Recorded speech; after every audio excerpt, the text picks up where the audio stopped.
Leia Healthcare, looking after you always. Proud sponsors of Real Health with Karl Henry. Hello and welcome to Real Health with me, Karl Henry, in association with Leia Healthcare. Folks, as we come to the end of 2022 and the new year is fast approaching, many people will look to 2023 as an opportunity to wipe the slate clean and leave behind all of those bad habits in favour of new ones. I'm not a huge fan of the phrase new year, new me, but there is something very powerful about reflecting and embracing who we are and trying to be the very best that we can. This week, I'm very delighted to be joined by performance and health coach Gerry Hussey to bring us his advice on how we can reach our full potential and achieve the goals that we want to achieve. Gerry, a very big welcome back to the show. How are you? I'm great, thankfully. And I don't know if I've one or two kids since I saw you last. I think I have two kids since I saw you last. The podcast has kind of grown as your family has grown. You came into us a couple of years back and you'd none, and now you have two. Yeah. So life is busy. Life is busy. I hope your podcast continues to grow, but I hope my family stays the same. Two is busy. It's great though. So, thank God. I always love chatting to you. And Tabitha, when I said we should get you on, what's he going to talk about? I said, trust me, this is just going to be interesting and just interesting. And people listening in, they will know you, they will have listened to you before, I would imagine. And since the last time we were chatting, it's a very different space. We've come out of a pandemic. We're probably struggling as a society to settle back in from a mental health perspective, from a work perspective, from a physical perspective, into how kind of life is kind of looking now. And people have probably stopped for the first time since the back to normal. And that's what Christmas does. It gives us time to stop, to reflect, to look back, to look forward. It's a fascinating time, and I thought you might be the perfect person to come in and steer people a little bit and say, well, just give people a little bit of maybe reassurance or maybe a sense of direction in terms of, really minding themselves next year and really setting themselves up properly next year, because it has been very tough for people. It has been tough, Karl, for sure, and I'm mindful of people who have been through many challenges and changes, from job, career change right down to, relationship breakdown, the loss of a loved one. But also then maybe during the pandemic, people just ask those bigger, deeper questions. Is this the life I really want? Am I really happy? Is there enough love in my life? What's it all about? And I remember when I spoke to you first, when I came on your show, a lot of people might have thought that guy was wacko, and there's zero science behind that thing. And thankfully in the last 2 or 3 years we've had this deepening of the mass awareness on certain things like the mind-body connection, how your thoughts and emotions can change your biology, your chemistry, and can also change through epigenetics the function and structure of your cells and genes. So we all know now that in the greatest epidemic we face in our modern world is our health crisis. There is no crisis on this earth bigger right now than our health crisis. And despite having all this incredible knowledge and information out there, our hospitals are packed. Every illness seems to be on the rise. And now I think people are beginning to look at the deeper causes of this. So in a couple of years ago when I was here with you, and I was saying that stress, processed food and unresolved emotions are the biggest drivers of physical illness, people might have thought this guy's talking through his head. But we have so much overwhelming science now from nutritionists, from biologists, from just incredible minds, psychologists, neuroscientists. So I'm still saying the same thing, Karl. I'm still saying that in order for us to take on whatever challenges are out there in life, and there's always challenges, there's always adversity, if we are healthy, if we are well, if our microbiome is healthy, if our gut-brain axis is functioning well, if we have mental clarity and focus, if we live most of our life from a place of calmness and joy, then no matter what challenge we encounter, we somehow have an ability or a better ability to rise, to think, to have perspective. But if our inner world is one of frustration, anger, anxiety, panic, then no matter what challenge we meet, and there'll always be challenges in life, we don't have that ability. So my message has always been the same. Whether you want to awaken greater health or greater performance or greater happiness, it has to start with you, and it has to start from within. I think one of the words I want to pick up on there is calmness. Very few calm people in the world, isn't there? You'd think that, but anxious people tend to hang around people that support their own stories. And people tend to hang around people who throw out their own excuses. So the more you dig into where do I go to be calm, what do I do? So whether it's sea swimming. So I remember a few years ago when someone said go to the 40 foot in Sandy Cove at 6 in the morning, jump in. I thought they were nuts. Eventually I went down the first morning. I said, I must be off my head here. There'll be nobody else here. I'm the only lunatic out doing this. I went down and found the most amazing community of people.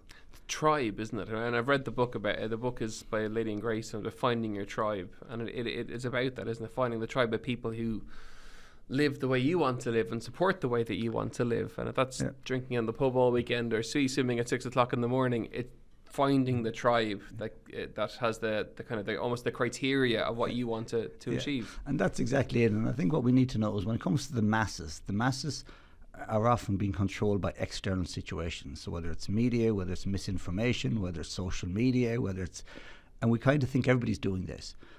But why do we want to be part of the masses? Because we know most people are not happy, most people are not calm, most people are not living their dream life. But that doesn't mean that you can't. So in order to have what other people haven't, in order to feel how other people don't, you have to be willing to do what other people don't. So if you're willing to consume what the masses consume in terms of food, misinformation, time on social media, you're watching the same TV shows, you're feeling the same, then you're thinking and feeling and acting the same as everybody else, and then you're going to have the same as everybody else. So for me, you have to be willing to ask yourself deep down, in this one short life, and the last time I was on with you, I reminded people that your average life expectancy is 900 months, you sleep 300. We roughly get 600 months on this planet. You get to my age, you're looking at probably 280, 270. So you got to get to ask yourself a question. Forget the masses. Forget what everybody else is doing. Forget the norms. What is it that I want to do? Who is it that I want to be? What sets my soul on fire? What is my dream? And if I could give myself permission, if I could give myself the willingness to try, if I didn't care what other people thought, if I just backed myself, what would I be willing to do? I think we're at a time in society, we're at a time of conscious awakening where people are now realizing that just because it's common doesn't make it normal. And just because a piece of information or a piece of science or a philosophy is in the masses, it doesn't actually make it healthy or true. And one of the other things you said earlier was about, am I loved? I thought that was interesting for people listening in. After the week or so of Christmas that's been passed, and they are sitting there, hopefully thinking about stuff, and we've started that process. It's an interesting question, that, isn't it? Why is it important for people to feel that way, to feel that they are loved? We know for a fact that every single human emotion, epigenetics, every human emotion changes your biology, your chemistry, your cells, and your genetics. We used to think one time ago that your brain chemistry or your neurocircuitry, kind of the brain in the skull, was the master of all things, and that your emotions were consequence of your thoughts. But we're kind of now realizing that your thought, which is an emotion, which is electricity and chemistry, it's very hard to think outside of an emotion. So the emotion is the most powerful thing. There's two ways of looking at this. You can either have two emotions, which is love or fear. If I'm in a fear-based, it means I feel that the world is a threat. I feel that I have to fight to survive. I feel that I might lose my job at any given minute. I live with this constant idea that something might go wrong because everything is here to be taken away from me. And when we live in a fear, the first thing we know is your brain recognizes a fear emotion. It switches on your amygdala, which is your stress hormone, or it's in the limbic part of your brain, which is your stress center. Your brain produces adrenaline and cortisol. Then your nervous system switches on your sympathetic nervous system. Heart rate goes up, blood pressure goes up, and now you're living from the hormones of stress. You're in survival mode. Now, there's nothing wrong technically with the sympathetic nervous system. We need it. It's at times we need to pull the all-nighter. We need that extra boost. But it is scientifically and medically proven that we cannot live for sustained periods in the sympathetic. So on the other side, if we wake up in the morning and we practice meditation or gratitude, and we feel loved, we feel connected, the brain sends a totally different signal. So from a chemical point of view, we're not now flooded in cortisol, adrenaline. This thing is called oxytocin is released into our brain. And oxytocin is the snuggle hormone. It is a powerful, loved hormone. And instead of activating the sympathetic nervous system, it activates the parasympathetic nervous system. And when we activate the parasympathetic nervous system, our cells start to rebuild, our immune system starts to build, and we enter into the state of coherence between mind, gut, and brain. So we're actually in flow state. And everything seems calmer, everything seems more at ease. So feeling loved and connected changes the chemistry and the biology. It changes your nervous system. And when we change that inner world to one of more calm, more serenity, more clarity, we're in flow state. And we can handle the outside world better. But for every second we're feeling terrified or listening to something that is putting us into a state of fear, we are flooded in cortisol, we're flooded in adrenaline, and when we're in the sympathetic nervous system, people have to hear this. For every moment you're in the sympathetic nervous system, your immune system is switched off. Your cells are not rebuilding. So the body has only so much energy. It can't feed every system in the body at the same time. So if you're fight or flight, it is simply giving you all the energy to run, to flee. So immune system is switched off, your prefrontal cortex is switched off, and you're simply living in a survival mode. And if we live in the hormones and the chemistry of survival, it eventually starts to deplete our immune system, it starts to deplete our health, and it becomes a physical illness. Folks, you're listening to Real Health with me, Karl Henry, in association with Leia Healthcare. We're chatting lots of deep things with Gerry Hussey. So what you're basically saying is that you can't reach your full potential while you're in that fear / fight or flight mode, or you may for a very sustained period of time, but not for the long term. Yeah, I think the biggest thing, Karl, is balance. So as I said, we have a sympathetic nervous system for a reason. There is moments where you fight. There's moments when you flee. There is moments when you pull all-nighters. There are moments where with young kids, you get no sleep, and we have an amazing resilient ability to get through those periods. But what I'm saying is, if we don't have balance, if we don't balance that with sustained moments of parasympathetic living, where we're in a state of where our frequency, our energy, and our chemistry is balanced and healing, then we're going to go one way. So imbalance, whether it's an imbalance of the brain, an imbalance of the nervous system, or imbalance of the gut, that is what's killing most people. And what is causing the imbalance? We think it's the outside world that makes us stressed, but it's not. Most of how we feel is caused by our thoughts, our emotions, and our reaction to what's happening outside of us. So there's a great expression from Viktor Frankl's book: we can't always change, we can't always control what happens to us, but we always get to control our response to it. And that is where we have to take accountability and responsibility for the food we're eating, for the things we think, the words we use, the conversations we get into, the things we listen to. And when we start to perpetuate an inner story of calm and focus, when we focus on the things that we can control, when we focus on where our power is, and we take our energy away from the place of pain and we put it into a place of power. So what can I do? What can I control? What does bravery look right now? Now we feel empowered, and the moment you feel empowered, your brain switches on and you have this incredible ability to develop resilience.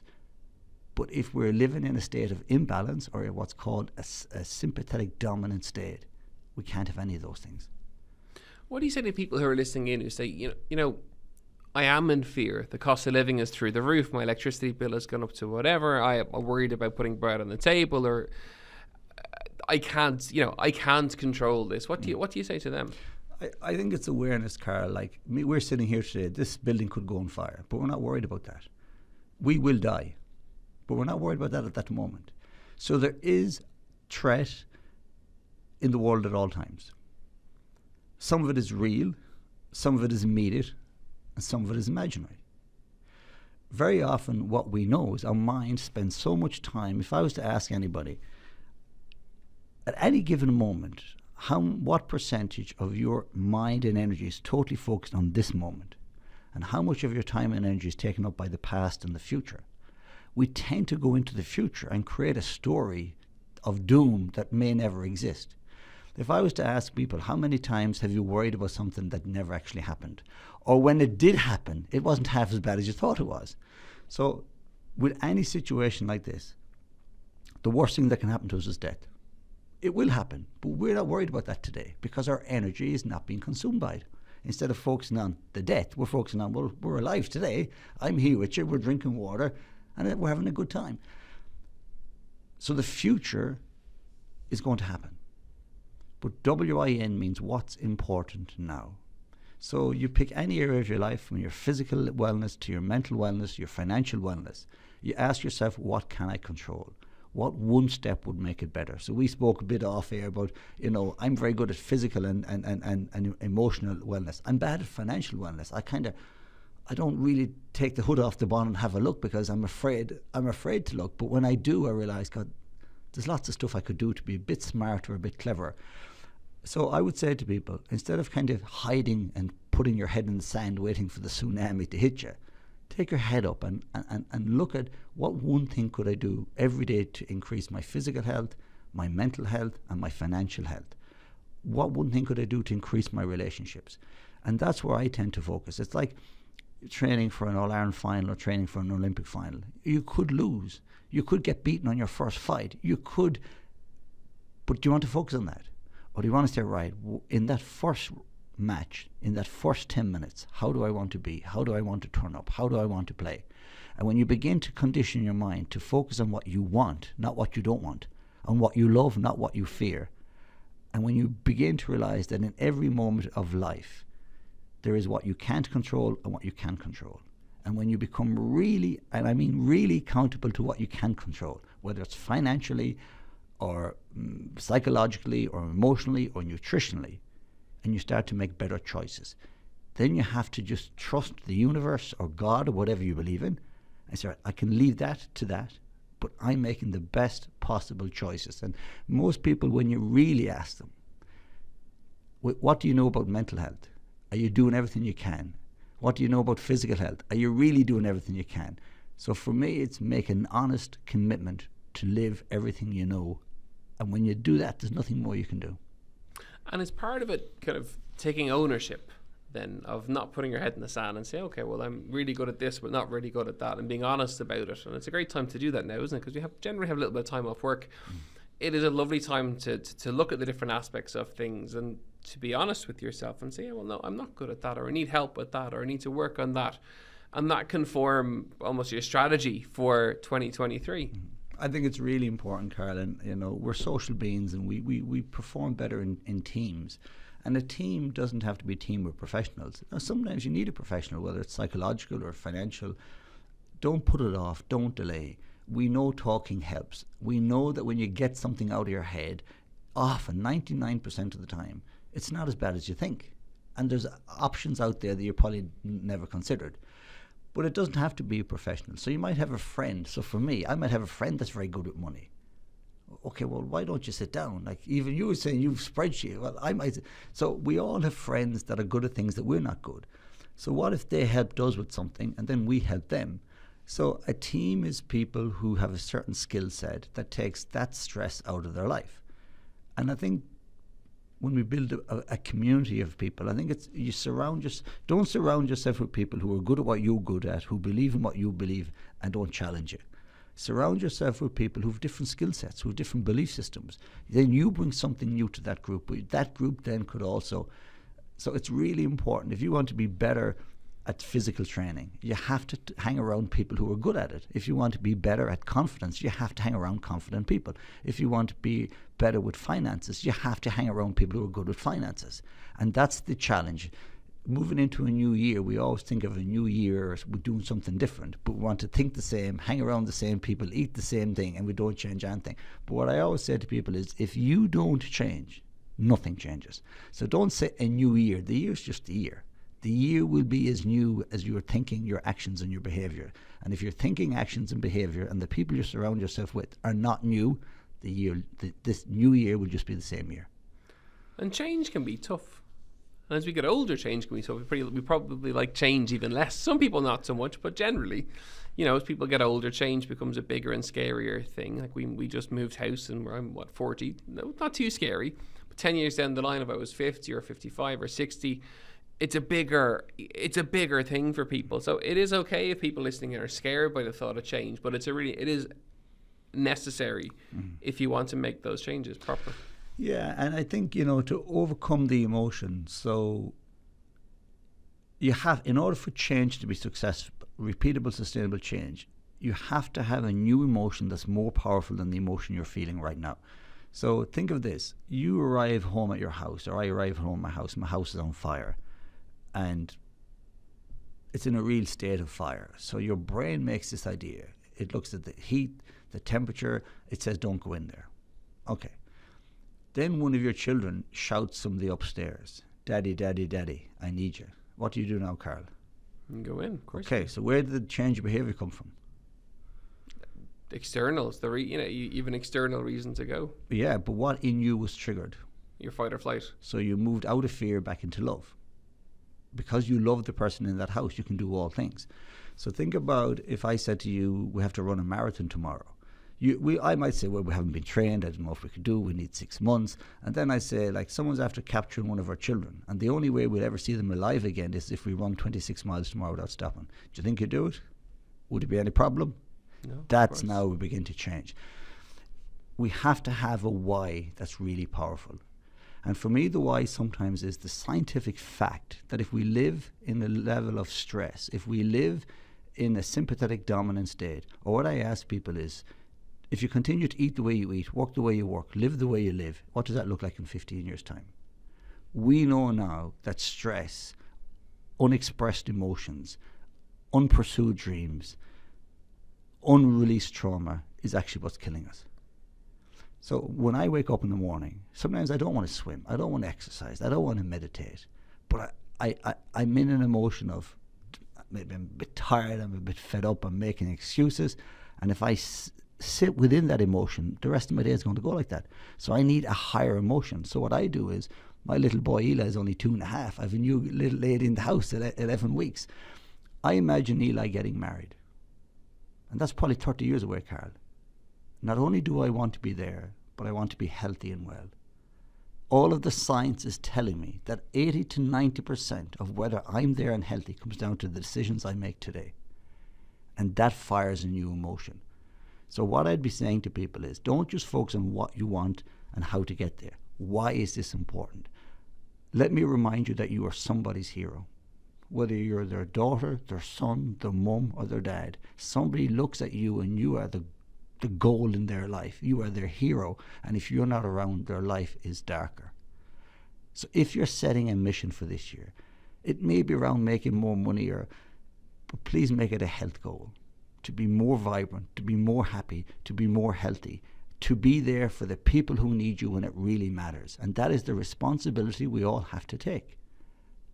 It's not always easy to do it, but when we fire a new emotion, an emotion of love, why do I want this goal? Very often, you know yourself, Karl, we've all set goals. We didn't really know why we're setting them, we just forgot about them.